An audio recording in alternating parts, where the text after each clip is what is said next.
Week one of college football is now in the books, and today I'm going to be breaking down my list of draft-eligible quarterback studs and duds from the season opening week of college football. Before we get into the show today, guys, on Friday's video, we put up 264 likes on our college football week one preview video when it came to these quarterbacks. If we can get more than those 264 likes on today's show, we will have another preview for you guys for week two of the college football season when it comes to the top draft-eligible quarterbacks this year. So if you guys want more of this quarterback content here on the channel, make sure you guys click that thumbs up icon. And with that, I want to let you guys know before we start here, this is just week one. All right, this is just the beginning, and there's still a lot of football to be played. So even if a quarterback is on my duds list here this week, that doesn't mean that they're a bad player or that that's the final verdict on them. There's still a lot of football left to be played, guys, and obviously there's still quite a bit of film left to be put out on these gentlemen, but certainly some initial impressions were laid out on the field here in the season opener. So first up here, let's start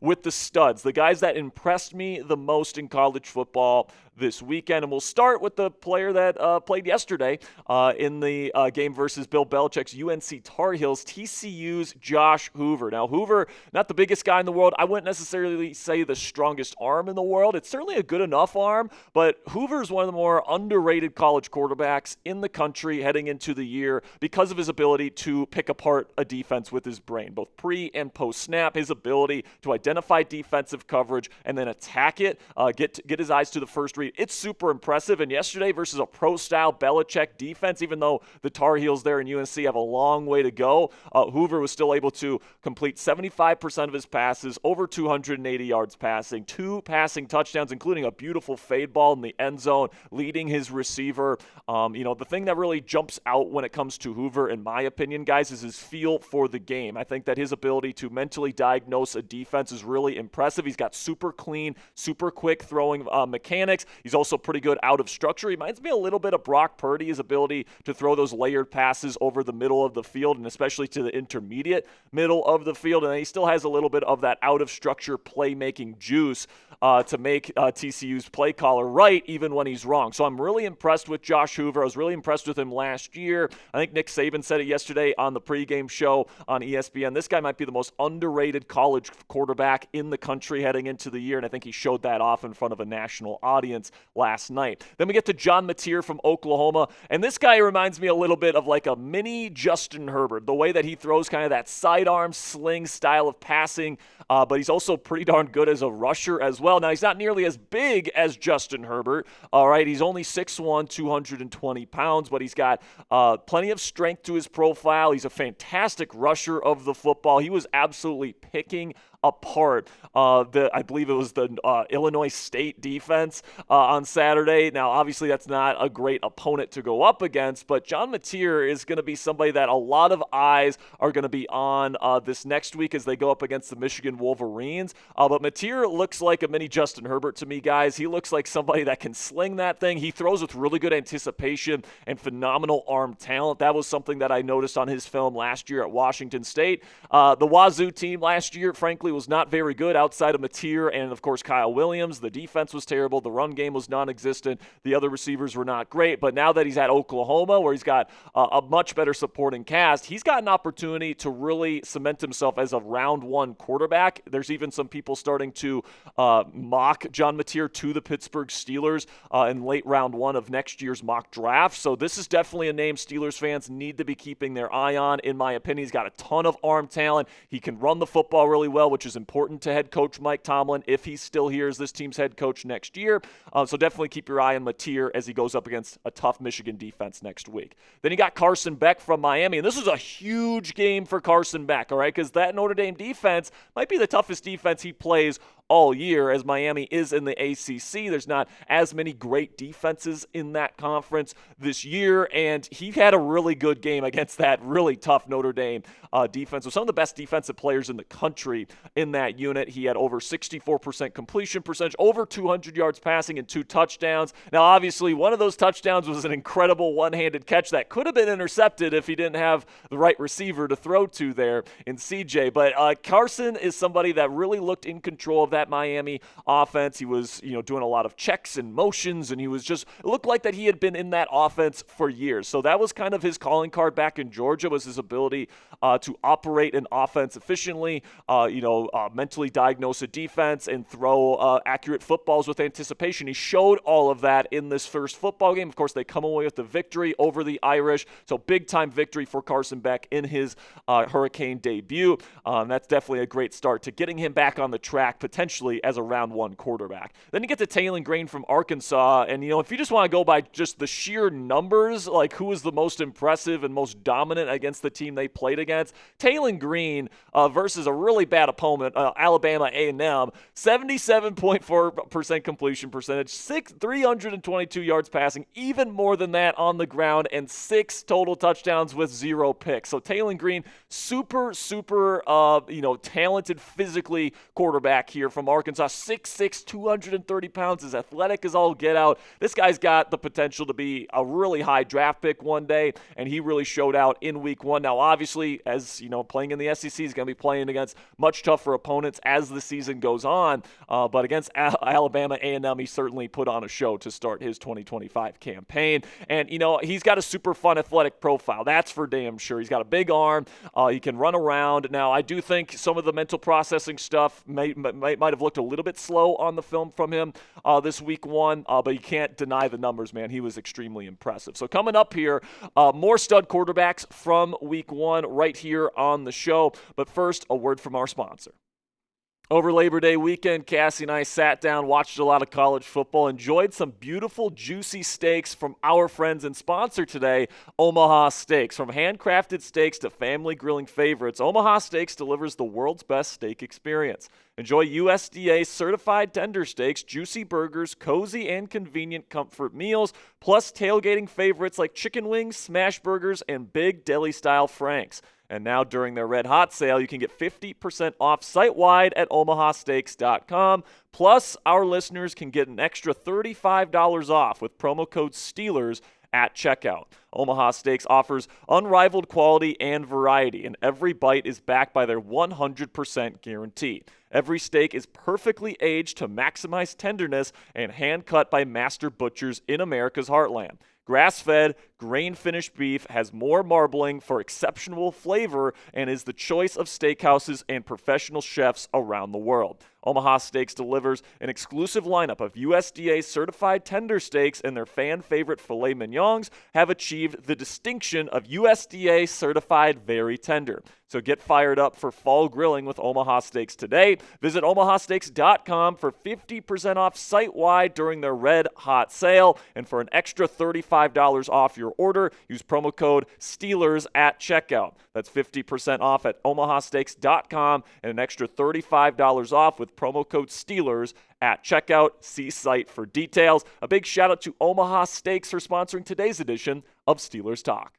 Now moving on with our list here, Jalon Daniels from Kansas has just been absolutely lights out the first 2 weeks of college football. He played back in week 0, but his stat line through 2 weeks is just absolutely insane. He's completing 80% of his passes, over 520 total yards in 2 games. He's been taken out in the third quarter in each of his first 2 games. That's how dominant he's been, because 7 touchdowns is just 1 turnover. Jalon Daniels has been super impressive to start the season. Hasn't played, any legitimate opponents. That's going to be coming up here in the weeks to come.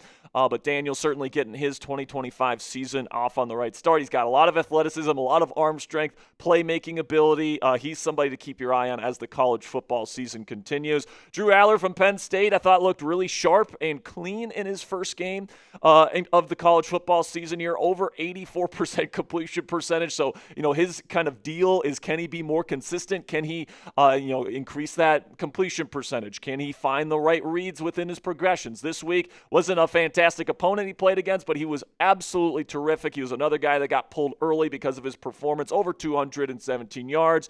He had a touchdown as well, out of structure, rolling out to his left, flipping those hips, throwing an absolute dot in the corner of the end zone. So Drew Allar looked the part of an NFL starting quarterback prospect here in week one, and I just love his continual improvement. And going back to high school, man, like he's got videos of him showing off his progression in terms of his throwing mechanics while he was in high school heading into college, and it really was a marvel to watch. He was somebody that really grew during COVID, and now during his college career, the area that he's really grown in is the mental processing side of things. Last year, he cut out the turnovers. This year, it appears like, at least on the film, it obviously wasn't the greatest opponent, but he was getting the ball to his receivers on time. He was making plays out of structure when he needed to. He just looked polished out there in week one. We'll see if that continues against tougher opponents down the road, but if he plays like he did here in week one, I have a feeling he's going to be a top 5 pick in the National Football League draft next year in Pittsburgh. Then you get to Garrett Nussmeier from LSU, and it wasn't a perfect game for the Nuss Bus, going up against Clemson, kind of a tougher team, week one, on the road, tough environment, but despite that, man, 73.7% completion percentage for 230 yards passing and a touchdown. That touchdown pass, man, was an absolute dot down the sideline on a deep pass. So I thought Nussmeier showed some really good things. He showed some nice passes out of structure as well, showed some nice pocket presence, and he's just an absolute warrior, man. That's the thing that I love about Garrett Nussmeier is that, I love his ability to mentally process and diagnose defenses. He throws with some of the best anticipation you're going to see from any college quarterback. That is really, really important, in my opinion, in terms of translating your game to the National Football League level. And Nussmeier also, played his best football when he needed to play it in the second half of that football game, when it was close, when it was tight. And, of course, he played better than his counterpart. That will be coming up later in today's show. Then we'll get to LaNorris Sellers here from South Carolina, played on Monday. And, he didn't have a perfect performance either, guys, but just the strength as a rusher that he showed off, his ability to avoid pressure, break tackles, and break sacks, potential sacks in the pocket, and then, showing the balance along the sideline, the tightrope it a couple of times. Then he had a couple deep shots. I mean, this guy just has the physical skill set that you want, all right, and that Mike Tomlin wants, frankly. I mean, he's over 240 pounds, so similar size to like an Anthony Richardson, only, he's a little bit more developed, at least at this stage in his career, than Anthony Richardson was back at Florida. He actually can go through reads. He actually does have good pocket presence. Now, he's not all the way there yet, I would say. Some of the progressions and stuff like that were a little bit slow. He was a little bit late on a couple of throws. Over 60% completion percentage, though. Had two total touchdowns on the day versus Virginia Tech, and, of course, left the stadium with the dub over VT. So overall, good performance from LaNorris Sellers,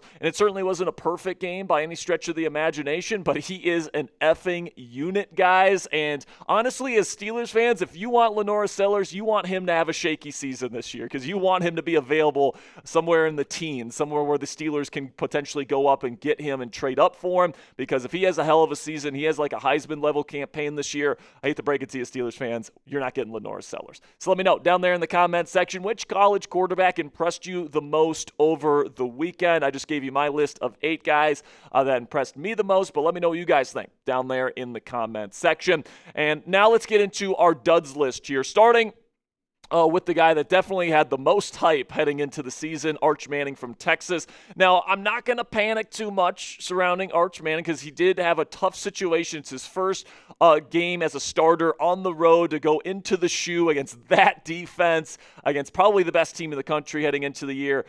It's a tough environment, but hey, he missed some throws that, Texas is expecting him to make, especially down the stretch there. Only 56% completion percentage, less than 200 yards passing. Did have a touchdown. That was a really nice pass down the sideline in the second half, kept them in the ball game. Had another really nice throw down the sideline against cover 2 later in that football game. Arch Manning showed some good things, guys, which is why I'm not about to panic. The talent is clearly there, but his mechanics certainly got away from him more than once on the film. The mental processing and stuff like that certainly needs to get a little bit faster. And, I do expect as he gets more reps and as the season goes on, he's going to continue to look better and better and better. better. He does have some really nice physical tools and traits, though. So I think that by the end of the season, if Texas plays Ohio State again, he's going to be better equipped to handle that kind of pressure in that defense than he was here in week 1. But then Cade Klubnik, who's currently ranked as the number 1 quarterback on the consensus big board, I thought underwhelmed in his season premiere here, his season opener versus the LSU Tigers defense. Only 50% completion percentage. I mean, he had a tough time completing passes. I thought that he was looking pretty slow getting through his progressions and mentally processing the defense as well. He did put up 230 yards passing, but he didn't have a single touchdown. He threw a very crucial pick. So I think Klubnik is going to have to show more as the season goes on, as he continues to play tougher competition. But here's the thing about Klubnik, guys. He's in the ACC. He's not going to play teams like LSU until pretty much like the college football playoff, maybe the ACC championship, maybe a team like Florida State plays pretty darn well on defense this year, and that's a tougher opponent for him this year. But like LSU was really the test that Klubnik needed to show up in, and he kind of failed that test here in week 1. So I'm hoping Klubnik shows some better stuff down the road, but definitely not the best start for the Clemson Tiger QB. Then Fernando Mendoza from Indiana. Now, I think a lot of people were excited to see this kid play because, coming over from Cal, had a really good season last year. And he's got, first-round expectations heading into the year, and he couldn't even complete 60% of his passes versus Old Dominion at home. I mean, he didn't have 200 yards passing. Now, to be fair, there was a dropped bomb of a touchdown pass that's not reflected in the stat sheet here. It definitely would have been a touchdown where he finished the day with 0 touchdowns on the day. But overall, just a little bit of a disappointing outing for Fernando Mendoza, in my opinion, guys. He just needs to tighten it up a little bit. He made some nice throws, but he also missed some throws accuracy-wise. I thought he was a little bit frazzled at times in terms of the mental processing, not getting through his reads the way that you want a potential first-round quarterback to do. But he's got a rocket arm. He's got some good pocket presence. He showed some legitimately good stuff at Cal last year, so hopefully he can just settle down in the weeks to come and show us that he's worth a first-round pick come next spring. And then I thought Sam Leavitt, even though Leavitt from Arizona State showed a really good stat line, I thought some of the decisions he made, some of the mental processing mistakes that he made, bailing from clean pockets, it was just a sloppy film. And even though the stat line looks fine, 64.1% completion percentage, over 250 yards passing and 2 touchdowns, he made some really bad decisions, and he threw 1 interception. He could have thrown multiple interceptions in that game, guys, in my opinion. And he's got the physical tools. He's got some nice rushing ability. He's got some really nice arm talent. He certainly has round 1 potential, but without Cam Scatterbo out there, he certainly felt a little bit of that pressure to carry the offense, and they won big time in that football game, but he also put the ball in danger a little bit more than I would have liked. So I do think he's got some processing issues that he's got to get over as the season goes on, but again, like Arch Manning, that's going to come with more and more reps as he's a bigger part of this Arizona State offense this year.